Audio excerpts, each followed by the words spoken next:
to nature is close to your world. Myron Homes, Cherubic Farms at Chevilla, 7799949104.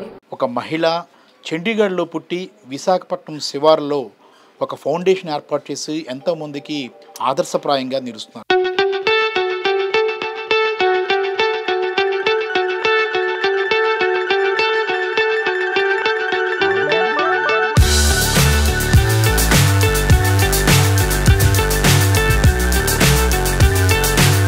కుటుంబానికి దూరంగా ఒక ఆశ్రమాన్ని ఏర్పాటు చేసుకొని ఈ ఫౌండేషన్ అనేది ఏర్పాటు చేసి ఎంతో మందికి సేవలు అందిస్తున్నారు.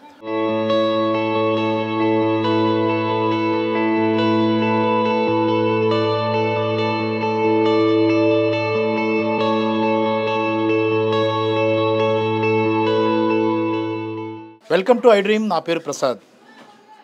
కొంత వయసు అంటే ఒక మధ్య వయసు దాటిన తర్వాత ఏం చేయాలా అని రకరకాలుగా ఆలోచిస్తారు. కొంతమంది ఏం చేయాలో తెలియక మదనపడిపోతుంటారు. కానీ ఒక మహిళ చండీగఢ్లో పుట్టి విశాఖపట్నం శివారులో ఒక ఫౌండేషన్ ఏర్పాటు చేసి ఎంతోమందికి ఆదర్శప్రాయంగా నిలుస్తున్నారు.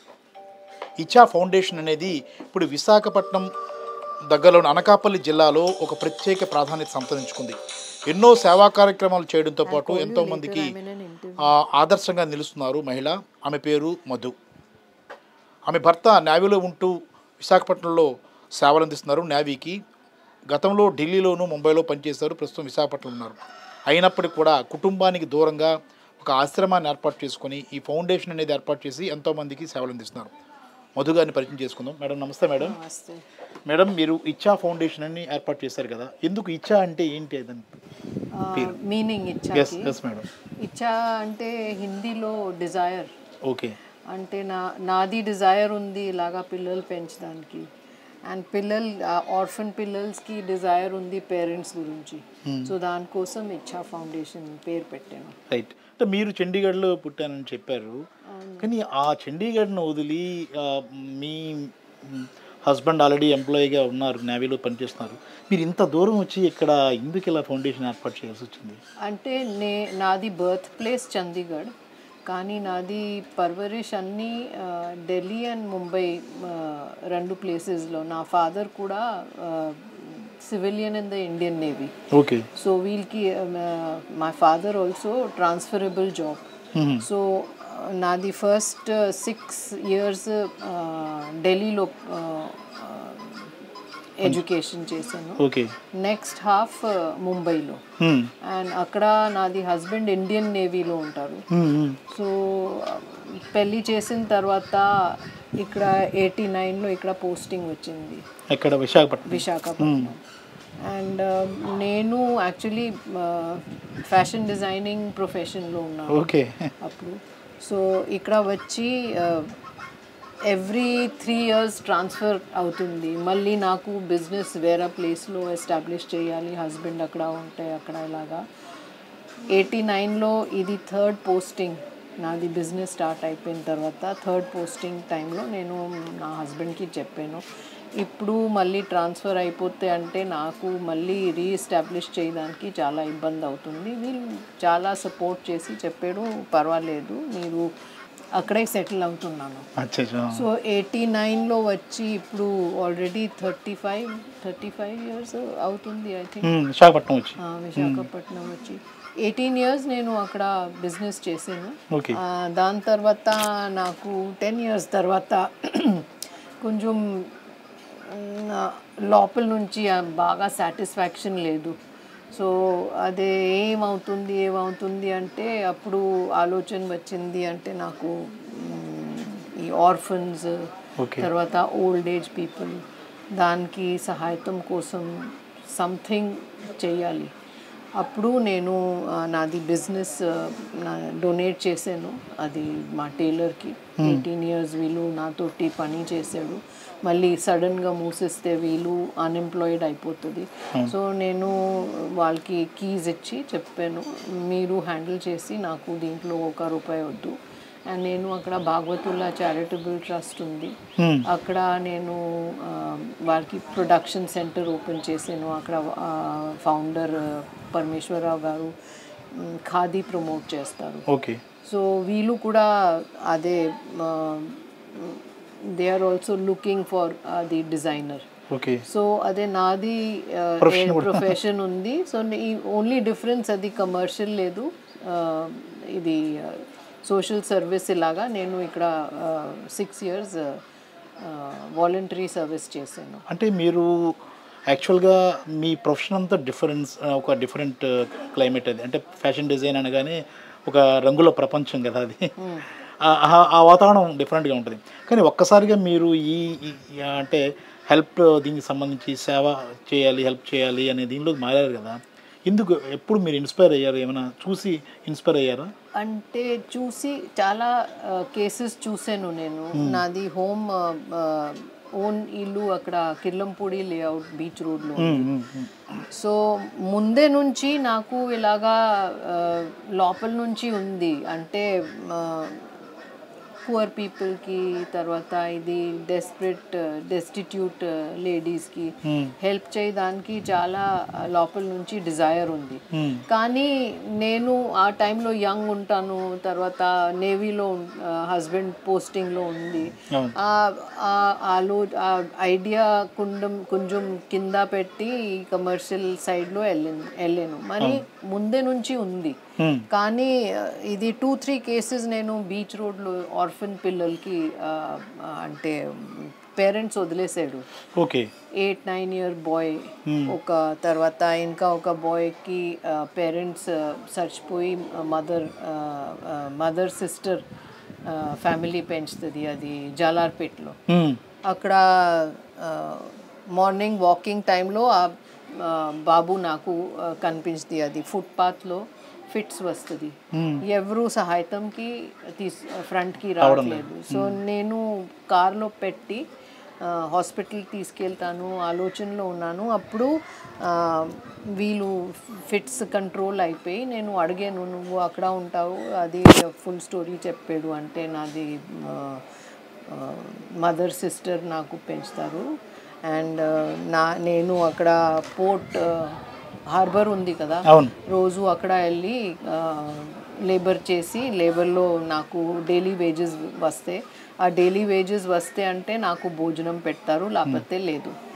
సో ఆ స్టోరీ విని నాకు చాలా బ్యాడ్ ఫీలింగ్ వచ్చింది. అంటే ఇలాగా పిల్లలు చాలా ఉన్నాయంటే నా దగ్గరే శక్తి ఉంటే అంటే నేను సహాయం చేస్తాను ఇలాగా పిల్లలకి. అంటే మీకు ఇంత ఈ ఫౌండేషన్ ఏర్పాటు చేశారు కదా మేడం, మీకు ఎలా ఆర్థికంగా ఎలా ఇదంతా నిర్మించడానికి అంతా ఎలా వనరులు ఎలా వచ్చాయి, ఎలా చేశారు? ఫస్ట్ థాట్ వచ్చింది అంటే నాకు ఒక ఫుల్ యూనిట్ ఇక్కడ నా బలం ఉంది అంటే నేను ఫుల్ యూనిట్ అక్కడ స్టాండ్ చేస్తాను. అంటే ఫస్ట్ ఆర్ఫన్ చిల్డ్రన్, తర్వాత ఈ ఓల్డ్ ఏజ్ పీపుల్, వాళ్ళకి గ్రాండ్ పేరెంట్స్ అయిపోతుంది, డెస్టిట్యూట్ విమెన్, వాళ్ళ ఆర్ఫన్స్కి మదర్ ఫాదర్ పేరెంట్స్ అయిపోతుంది.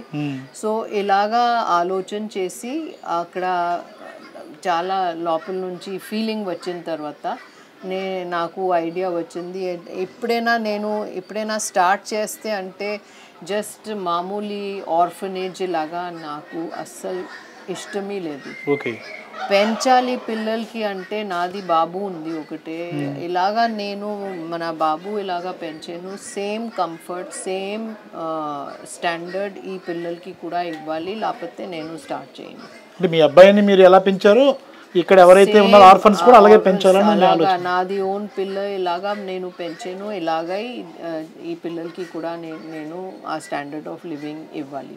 అయితే మీరు ఇప్పుడు ఇది ఫౌండేషన్ ఏర్పాటు చేసి ఎన్నేళ్ళు అవుతుంది మేడం? 11 years. 11 years అవుతుంది. Okay okay. ఇప్పుడు మన ఫౌండేషన్లో ఎంతమంది పిల్లలు ఉన్నారు, అలాగే ఆర్ఫన్స్ కానీ మిగతా వాళ్ళు ఎంతమంది? ప్రస్తుతం 26 పిల్లలు ఉంటాయి. ఓకే.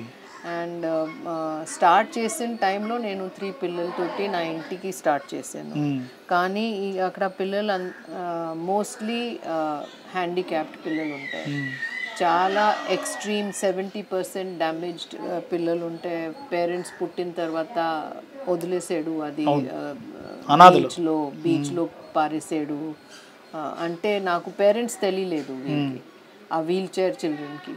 తర్వాత ఇంకా ఇంకా 2-3 చిల్డ్రన్ ఫిజికలీ హ్యాండిక్యాప్డ్ ఉంది, క్లెఫ్ట్ లిప్, క్లెఫ్ట్ ప్యాలెట్, లేకపోతే 1 ఆర్మ్ లేదు పుట్టిన టైంలో, స్పీచ్ ఇంపేర్డ్ చిల్డ్రన్ ఉంది, డెఫ్ అండ్ డమ్ చిల్డ్రన్ ఉంది.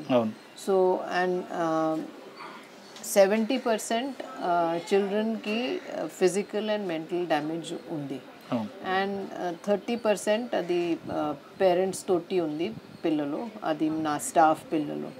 వీళ్ళకి కూడా నేను same standard of living, same education, everything same to same వాళ్ళకి కూడా ఇస్తాను. సో ఇలాగా ఇప్పుడు 26 పిల్లలు అయిపోయి.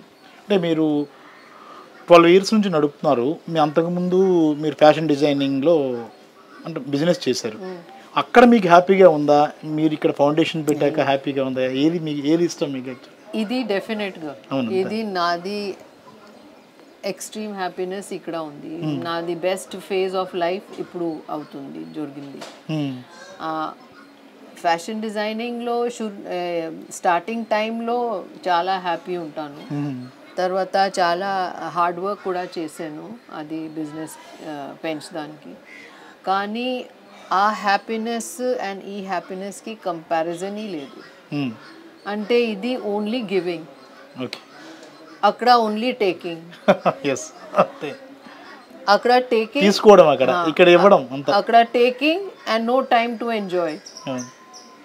ఏం టేక్ చేస్తే దానికి ఎంజాయ్మెంట్ లేదు. ఇక్కడ giving but in return happiness. పిల్లలు అంత హ్యాపీనెస్ ఇస్తారు, స్టాఫ్ అంతా రెస్పెక్ట్ ఇస్తారు, అంతా లవ్ ఇస్తారు. దానికి కంపారిజన్ లేదు ఆ 2 లైఫ్స్కి. అంటే మీ హస్బెండ్ ఇప్పుడు నేవీలో పనిచేస్తున్నారు, విశాఖపట్నంలో ఉంటున్నారు చెప్పారు కదా. బాబు ఎక్కడ ఉంటున్నారు? బాబు ఢిల్లీలో ఉంటారు. అంటే మీరు అంటే ఫ్యామిలీ మెంబర్స్ అందరికీ చాలా దూరంగా ఉంటున్నారు కదా, ఎలా ఉంటుంది లైఫ్? ఎలా ఉంటుంది? ఏమనిపిస్తుంది? అంటే నాకు సౌత్ ఇండియా ముందే నుంచి ఫస్ట్ నాకు ఎక్స్పోజర్ లేదు సౌత్ ఇండియా. అంటే ఓన్లీ ఢిల్లీ, ముంబై అక్కడ ఇలాగా ఓన్లీ మూవీస్లో, లేకపోతే పర్సన్స్ సౌత్ ఇండియన్ పీపుల్ తోటి అంటే ఇక్కడ రావట్లేదు నేను. ఫస్ట్ పోస్టింగ్ కేరళలో వచ్చింది. ఆ ఫస్ట్ సౌత్ ఇండియన్ స్టేట్ కేరళకి ఎక్స్పోజర్ అయింది నాకు. తర్వాత ఇక్కడ వచ్చాను. సో వచ్చిన తర్వాత నాకు చాలా పర్సన్స్ ఇక్కడ సౌత్ ఇండియన్ పీపుల్ చాలా సింపుల్గా ఉంటారు compared to north India. So first నాకు అది సింపుల్ లైఫ్ అదే చాలా నచ్చింది. అది షూషా ఫూఫా నాకు అస్సలు ఇష్టమే లేదు. సో ఇక్కడ వచ్చిన తర్వాత అది నాకు చాలా నచ్చింది. Simplicity, simple life. అంటే దానికోసం నాది హస్బెండ్ కూడా సేమ్. సో ఇద్దరు కలిసి ఆలోచన చేసిన తర్వాత డిసైడ్ చేశాను ఇక్కడ సెటిల్ అయిపోతాను. ఓకే. అంటే మీరు ఇప్పుడు ఇక్కడ ఆశ్రమం అదే ఫౌండేషన్ ఏర్పాటు చేసుకున్నారు, నడిపిస్తున్నారు, బ్రహ్మాండంగా నడుస్తుంది. మీ హస్బెండ్ అక్కడ ఉంటారు, వస్తుంటారా మేడం? ఎలా మీకు సపోర్ట్ చేస్తుంటారు? నా హస్బెండ్కి సపోర్ట్, నాది ఫ్యామిలీ, నా పేరెంట్స్, నాది కజిన్స్ అందరికి చాలా సపోర్ట్ వచ్చింది. అంటే ఈ సంస్థ స్టార్ట్ చేసిన టైంలో నా దగ్గర డబ్బులు లేవు. మరి డ్రీమ్స్ ఉంది, అలాగా స్టార్ట్ చేయాలి, ఇలాగా చేయాలి, ఇమాజినేషన్ ఉంది, కానీ డబ్బులు లేదు. సో నాకు సపోర్ట్ వచ్చింది అంటే నా పేరెంట్స్, నేను నాది జ్యువెలరీ కొంచెం అమ్మేసాను. ఆఫ్టర్ సెల్లింగ్ ద జ్యువెలరీ అది అక్కడ ల్యాండ్ పర్చేస్ చేశాను ఆ డబ్బులతోటి. దానికి సపోర్ట్ నాది పేరెంట్స్ చేశాడు. అంటే ఫస్ట్ నాకు అడిగాడు, ఎందుకు మీరు జ్యువెలరీ సేల్ చేస్తారు, ఇది మీది ఇన్వెస్ట్మెంట్ ఉంది. నేను చెప్పాను, నేను చచ్చిపోతే ఏమవుతుంది, ఈ జ్యువెలరీ లాకర్లో నాకు ఇంట్రెస్ట్ లేదు జ్యువెలరీలో, గోల్డ్లో, డైమండ్స్లో ఇది అస్సలు ఇంట్రెస్ట్ లేదు నాకు. ఇది ఇంట్రెస్ట్ ఉంది ఇలాగా. సో ఇది నేను వేసుకుంటాను. నా ఫాదర్కి చెప్పాను. అంటే ఈ గోల్డ్ బిల్డ్ నాకు, అండ్ తర్వాత నాది డాటర్ ఇన్ లా కూడా నా ఇలాగా. ఆ డాటర్ ఇన్ లాకి కూడా నేను గోల్డ్ ఇచ్చాను, పెళ్ళి టైంలో నాకు రిటర్న్ చేసాడు. నేను వేయను, అది వేస్టే. సో ఇది లాకర్లో యూస్లెస్ ఐటమ్ అయిపోతుంది. ఇది కొంచెం యూస్ఫుల్ చేస్తే అమ్మేసి నాది డ్రీమ్కి కొంచెం సహాయతం అయిపోతుంది. అప్పుడు నా పేరెంట్స్ చాలా సపోర్ట్ చేసింది. అది అమ్మేసి ల్యాండ్ తీసుకుంటాను. తర్వాత మళ్ళీ ఇక్కడ ఈ బిల్డింగ్స్ ఇలాగా కట్టాలి, దానికి డబ్బులు కావాలి, పెద్ద డబ్బులు. సో అక్కడ ఒక పూణేలో నాది హౌస్ ఉంది, అపార్ట్మెంట్. నా సన్ గురించి అది కూడా నా పేరెంట్స్కి సపోర్ట్ తోటి నేను అది చాలా ఇయర్స్ బ్యాక్ కొనేసాను. పూణేలో సెటిల్ అయిపోయినా, కానీ అక్కడ సెటిల్ అవ్వదు. జాబ్ మార్చేసాడు. మార్చిన తర్వాత అది రెంట్లో ఉంది. నాకు టైం దొరకలేదు అక్కడ హౌస్ చూడడానికి, మెయింటెనెన్స్ చేయడానికి. హస్బెండ్కి టైం లేదు. సన్ ఢిల్లీలో జాబ్ చేస్తారు. సో ఆ హౌస్ చాలా నెగ్లెక్ట్ అయిపోయి, అది అప్పుడు ఐడియా వచ్చింది, ఇది అమ్మేసి ఆ డబ్బులతోటి ఇది కట్టాను నేను. అంటే మీరు ఒక రకంగా త్యాగం చేశారు. త్యాగం అంటే అదే దాన్ని సాక్రిఫైస్. ఇది సాక్రిఫైస్ చెప్పు, లేకపోతే నాది డ్రీమ్ ఫుల్ఫిల్మెంట్. మీ కళ తెలుగులో కళ అంటారు, డ్రీమ్. మొత్తం మీద మీ డ్రీమ్ నెరవేరినట్టే అనుకోవాలా? క్లియర్ అయిందా మీ డ్రీమ్? మీరు అనుకున్నది సాధించారా అండి? ఇప్పుడు కూడా చాలా ఉంది మరి ఈ లైన్లో. అంటే ఓల్డ్ ఏజ్ పీపుల్కి కూడా నాకు చాలా ఇంట్రెస్ట్ ఉంది ఇక్కడ. మరి ఇప్పుడు ల్యాండ్ సరిపోవట్లేదు కట్టడానికి, అది వీళ్ళకి తీసుకురావడానికి. తర్వాత ఓల్డ్ ఏజ్ హోమ్స్కి ప్రాపర్ డాక్టర్స్, వ్యాన్స్, అది అన్ని అంబులెన్స్, ఫస్ట్ ఎయిడ్, నర్సెస్ అన్నీ ఉండాలి. సో అది చేయడానికి అది ల్యాండ్ ఎక్కువ కావాలి, బిల్డింగ్స్ ఇంకా కావాలి, దానికి పెద్ద ఇన్వెస్ట్మెంట్ అయిపోతుంది. సో ఇప్పుడు అది డ్రీమ్ ఉంది, లెట్స్ సీ అవుతుంది లేదు. అవునవును. Okay, thank you very much madam. Thank you so much. ఇది విన్నాం కదా, చనిపోయిన తర్వాత మనం ఏమీ తీసుకెళ్ళాం, కేవలం శరీరం మాత్రమే బూడిదైపోతుంది. ఇదే ఒక కాన్సెప్ట్తో మధు అనే ఉత్తరాది మహిళ అనకాపల్లి శివారులో ఒక ఫౌండేషన్ ఏర్పాటు చేశారు. ఇంట్లో ఉన్న బంగారాన్ని అమ్మేశారు, అలాగే ఒక అపార్ట్మెంట్ కూడా అమ్మి మరీ సొంత డబ్బులతో ఈ ఫౌండేషన్ ఏర్పాటు చేశారు. సేవాభావానికి మించింది లేదన్నది ఆమె అభిప్రాయం. ఆమె కళ నెరవేరిందని, అయితే ఆ కళ కొంతవరకే తీరింది, ఇంకా చాలా వరకు ఈ ఫౌండేషన్ ఇంకా అభివృద్ధి చేయాలి, ఇంకా చాలామందికి సేవలు అందించాలన్న ఆలోచనతో ఆమె అయితే కనిపిస్తున్నారు. నిజంగా చాలా గ్రేట్ అని చెప్పాలి. ఎందుకంటే ఒక ప్రాంతం కాదు, ఉత్తరాది నుంచి దక్షిణాదికి ఆవిడ వచ్చారు. ఉద్యోగపరంగా వచ్చినప్పుడు కూడా ఈ ప్రాంతం అంటే అభిమానం, దక్షిణాది ప్రాంతం అంటే అభిమానం. ఇక్కడ ప్రజల సింప్లిసిటీని గుర్తించి ఇక్కడే సేవారంగంలోకి మళ్ళాలి, చాలామందికి సేవలు అందించాలనే నిర్ణయంతో ఆమె చేస్తున్న సేవలు అనేది నిజంగా అభినందనీయం. మరెంతో కాలం ఆమె ఇంకా సేవలు అందించాలని, ఎంతోమందికి బాస్టగా నిలవాలని మనం కోరుకుందాం. కెమెరామెన్ మూర్తితో ప్రసాద్, ఐడ్రీ మీడియా, కొండకర్ల ఆవ నుంచి, అనకాపల్లి జిల్లా.